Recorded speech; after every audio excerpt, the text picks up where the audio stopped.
السلام علیکم ورحمۃ اللہ وبرکاتہ۔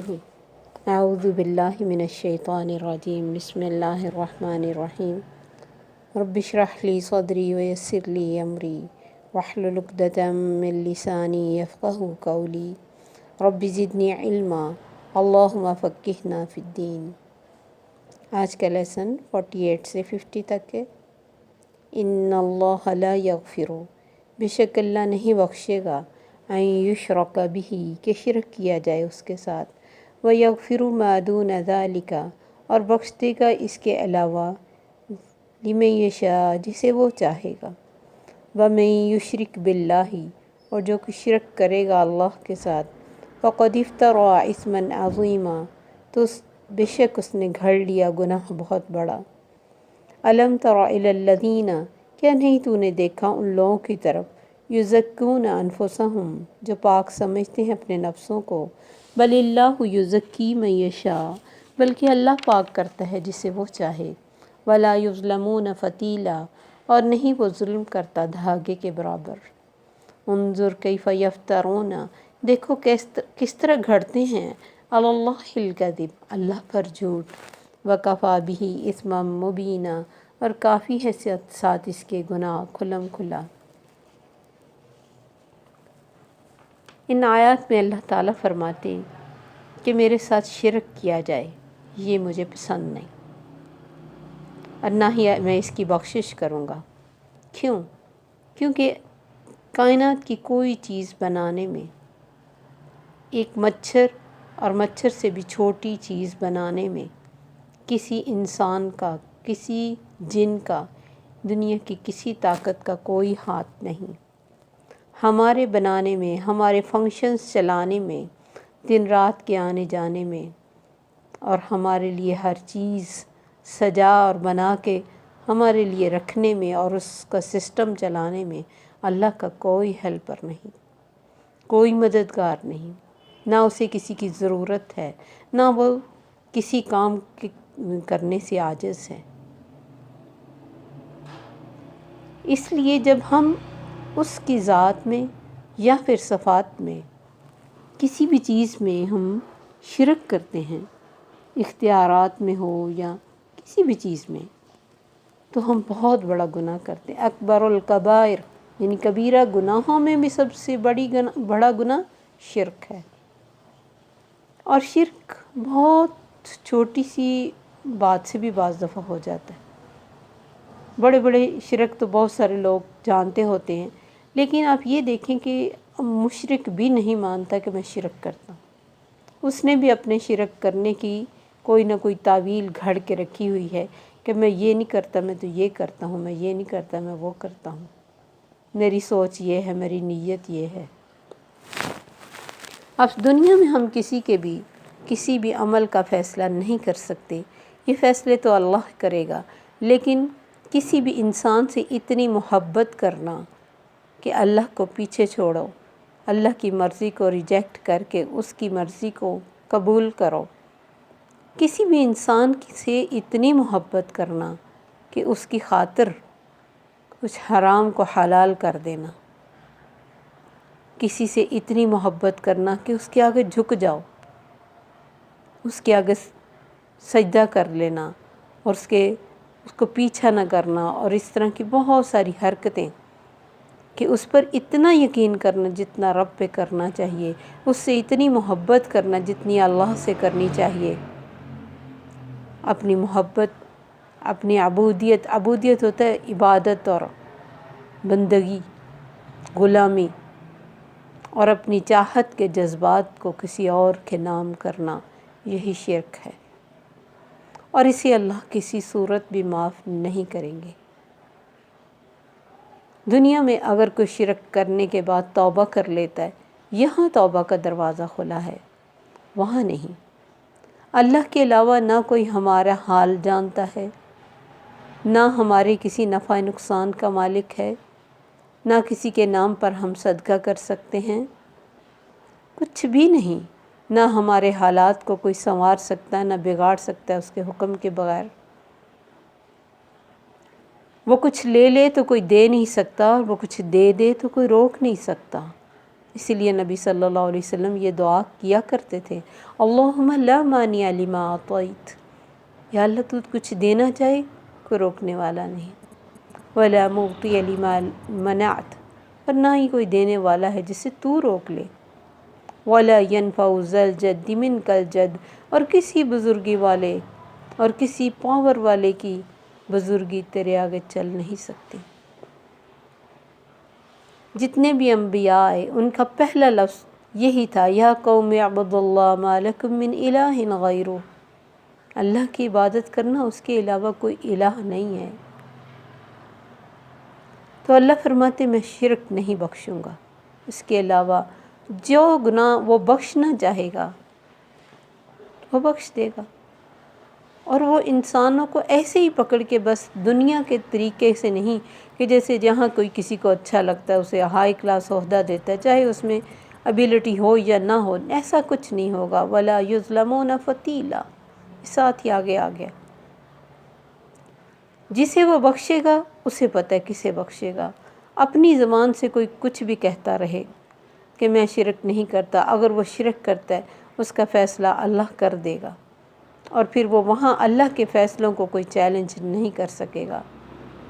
وَمَن يُشْرِكْ بِاللَّهِ، جس نے اللہ کے ساتھ شریک کیا، بعض دفعہ ہم یہ بھی کہتے ہیں نا فلاں ڈاکٹر کے ہاتھ میں بڑی شفا ہے، یہ نہ ہوتا تو میرا کام بن جانا تھا، یہ نہ ہوتا تو میرا کام بگڑ جانا تھا، ایسے کچھ نہیں کہنا، یہ بھی شرکیہ الفاظ ہیں۔ تو اللہ فرماتے جس نے اللہ کے ساتھ شرک کیا، پھر نبی صلی اللہ علیہ وسلم نے جو وہ حدیث فرمائی ہے کہ جس کا آخری کلمہ لا الہ الا اللہ ہوگا وہ جنت میں جائے گا، ہم نے صرف جسٹ کلمہ پڑھنے کو ہی کافی کہہ لیا کہ بس جس نے کلمہ پڑھا وہ بخشا گیا، نہیں، یہ بھی نبی صلی اللہ علیہ وسلم کی اس حدیث کے پیچھے بھی یہی عقیدہ ہے کہ جو آخر دم تک توحید پر قائم رہا وہ جنت میں جائے گا، اور جو اللہ کے ساتھ شرک کرے، کتنا بڑا گناہ کرتا ہے نا، اللہ پر گھڑتا ہے، کوئی غوث اعظم بنا لے، کوئی اولاد دینے والا بنا دے، کوئی کسی غوث اعظم تو وہ ہے، سننے والا تو وہ ہے، ماننے والا وہ ہے، بگڑی بنانے والا وہ ہے، ہم کسی اور سے بگڑی بنوائیں، ہم کسی اور سے اپنی قسمت کے حال پتہ کریں، ہم کسی اور پہ اتنا اعتقاد اور یقین کریں۔ اللہ قرآن میں فرماتے دوسرے سپارے میں استبرأ الذین اتبعوا من الذین اتبعوا، جب بیزار ہو جائیں گے وہ لوگ جن کو فالو کیا جاتا تھا ان لوگوں سے جو ان کو فالو کرتے تھے۔ دنیا میں بڑی محبتیں ہیں، دنیا میں تو مر جاتے ہیں ایک دوسرے کے لیے، وہاں بیزار ہو جائیں گے۔ استبرأ الذین اتبعوا من الذین اتبعوا وقال الذین اتبعوا لو ان لنا کرۃ فنتبرأ منهم، کہیں گے جو فالو کرتے تھے کاش ہمیں ایک دفعہ واپس بھیج دینا اللہ، ان سے ایسے ہی بیزار ہوں جیسے یہ آج ہم سے بیزار ہوئے ہیں۔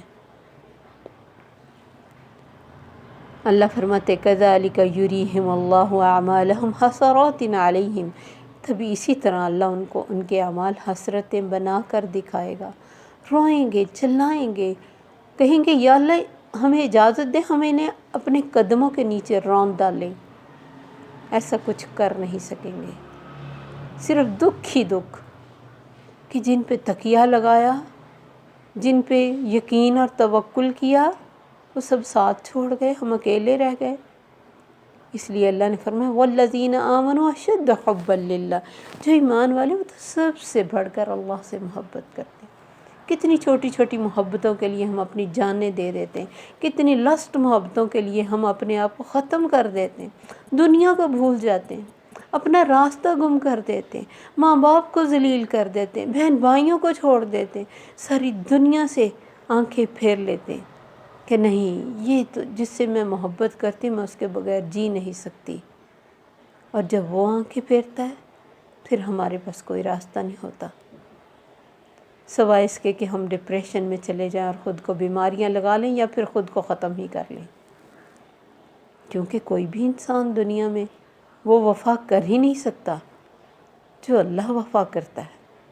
کوئی اس کے راستے میں چل کے تو دیکھے، کوئی اس کے ساتھ جڑ کے تو دیکھے، وہ کبھی بھی تنہا نہیں چھوڑتا، وہ کبھی بھی آپ کو ذلیل نہیں کرتا۔ یہ ساری محبتیں ذلیل کرتی ہیں۔ تو کتنا بڑا گناہ گھڑتے ہیں جو اللہ کے ساتھ کسی کو شریک ٹھہرا دیتے ہیں۔ وہ کسی کو بیٹے کا دینے والا بنا دیتے ہیں، کسی کو کچھ کہہ دیتے ہیں، کسی کو کچھ کہہ دیتے ہیں، نام رکھے ہوئے ایسے۔ کتنا بڑا گناہ۔ اللہ فرماتے أَلَمْ تَرَ إِلَى الَّذِينَ يُزَكُّونَ أَنفُسَهُم، تم نے وہ لوگ نہیں دیکھے جو خود کو بڑا پاک سمجھتے ہیں؟ کسی بھی مخلوق کو یہ زیب نہیں دیتا کہ اپنی پاکیزگی نفس کے دعوے کرے۔ کوئی بھی یہ نہیں کہہ سکتا کہ میں بہت اچھا ہوں۔ نیکی اور پاکی کے دعویٰ کرنے والے نام بھی آپ نے پسند نہیں کیے۔ حضرت سلمہ جو آپ کی زوجہ مطہرہ تھی، ان کی ایک بیٹی تھی جو ربیبہ، پیچھے سے اپنی بیٹی کو لے کے، ان کا نام برہ تھا، آپ نے اس کا نام زینب رکھا اور فرمایا اللہ کو اپنی پاکیزگی کے دعوے نہ کر کے دکھاؤ۔ ہم خود سے کسی کو نیک، متقی، پرہیزگار، ولی اللہ نہیں قرار دے سکتے، کیونکہ نبی صلی اللہ علیہ وسلم نے ایک شخص کو کسی کی تعریف کرتے ہوئے دیکھا، آپ نے فرمایا تو نے تو اس کی گردن توڑ دی۔ کسی کی بھی اتنی بڑی تعریف نہ کرے کہ وہ اپنا عمل چھوڑ دے اور خود کو بڑی چیز سمجھنے لگ جائے۔ نیک کام کرنے والا نیکی چھوڑ دے۔ انسان خطا کا پتلا ہے، بعض سوچیں تک گناہ ہوتی ہیں، کبھی غلط سوچیں بھی آ جاتی ہیں، تو پاکیزگی نفس کے دعوے نہ کرو، دعا کرو، دعوے نہیں۔ دعا کرنی چاہیے، اللہم آتی نفسی تقواہا وزکیہا، اللہ ہمیں ہمارے نفس کا تقوی دو، ہمیں پاک کرو، وانت خیر من زکاہا، جسے تو پاک کرے گا وہ بہترین ہوگا، وانت ولیہا ومولاہا، اور تو ہی ہمارے نفس کا ولی اور مولا ہے۔ اللہ کے آگے تو ہمیشہ جھکے رہنا ہے، اللہ کے آگے تو خود کی بالکل عاجزی اور سرنڈر ہونا بتانا ہے، یا اللہ انت الغنی ونحن الفقراء، تو ہے غنی اور ہم تو فقیر ہیں، انت القوی ونحن الضعفاء، تو قوتوں والا ہم کمزور ہیں۔ خود کو پاک نہ سمجھو، کچھ بھی نہیں ہو تم، کہاں سے تم نے خود کو پاک سمجھ لیا؟ بھول گئے تم اپنی پیدائش کو۔ بل اللہ یزکی من یشاء، اللہ جسے چاہے پاک کرے، وہ قادر ہے، قدیر ہے۔ ولا یظلمون فتیلا، وہ ایک دھاگے کے برابر ظلم نہیں کرتا۔ دنیا میں کوئی ایسا نہیں جو ذرے کی قدر کرے، وہ ہے اصل قدردان، اور یہ قدردانی کوئی کر بھی نہیں سکتا کہ ایک کھجور کے لے کے کھجور کو تو اس کو بڑھائے۔ دنیا میں آپ کسی کو 1 روپیہ دیں تو صحیح، وہ ہے 1 روپے کی بھی قدر کرنے والا، وہ ذرے بھی تول لے گا، نیتیں بھی تول لے گا۔ ہم اپنی کسی بھی نیکی پر، چاہے وہ کتنی بڑی ہو، بڑائی کا خیال لا بھی کیسے سکتے، کیونکہ ہم تو ایک ہیں نا صرف، جبکہ اللہ کی کروڑوں چیزیں ہماری خدمت میں لگی ہوئی ہیں۔ کمپیئر کر کے دیکھیں نا کبھی، کیا نیکی کرتی ہوں میں، کتنا میں نماز اور روزہ کر سکتی ہوں، جتنے کام میرے جسم میں ہو رہے ہیں ہر وقت، اس کے مقابلے میں میری عبادت کیا ہے؟ کائنات کی جتنی چیزیں میری خدمت میں لگی ہیں، جتنی میں کھاتی ہوں، پہنتی ہوں، دیکھتی ہوں، جتنا کچھ مجھے رب نے دیا ہے، اس کے مقابلے میں میری عبادت ہے کیا؟ کس چیز کا دعویٰ، کس چیز کی بڑائی؟ کوئی بڑائی نہیں۔ میں تو عاجز، میں فقیر، میں بالکل خالی ہاتھ، ہیلپ لیس۔ وہی میرا مددگار، وہی میرا مالک، وہی میرا خالق، وہی مجھے بہترین پالنے، اور اگر کبھی نیکی کی ہم نے کر ہی لی تو توفیق کس نے دی؟ اللہ جس سے بلائی کی ارادہ کرتا ہے اسے دین کی سمجھ دیتا ہے، اسے توفیق دیتا ہے نا۔ اس کی تو دعا سکھائی آپ نے، اللہم وفقنا لما تحب و ترضی، یا اللہ جو تو پسند کرتا ہے نا، جس سے تو راضی ہوتا ہے، اس کی توفیق بھی دے۔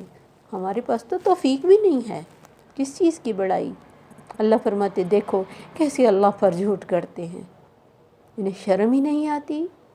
ما قدر اللہ حق قدری، اللہ کی وہ قدر ہی نہیں کی جو کرنی چاہیے تھی۔ کن چیز پہ بڑائی؟ کیا ہے تیرے پاس؟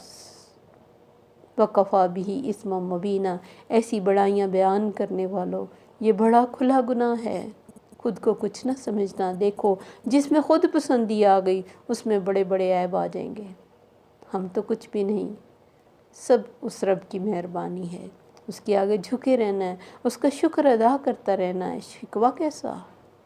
کس بات کا شکوہ؟ کیا حق پہنچتا ہے ہمارا اللہ سے شکوہ کرنے کو؟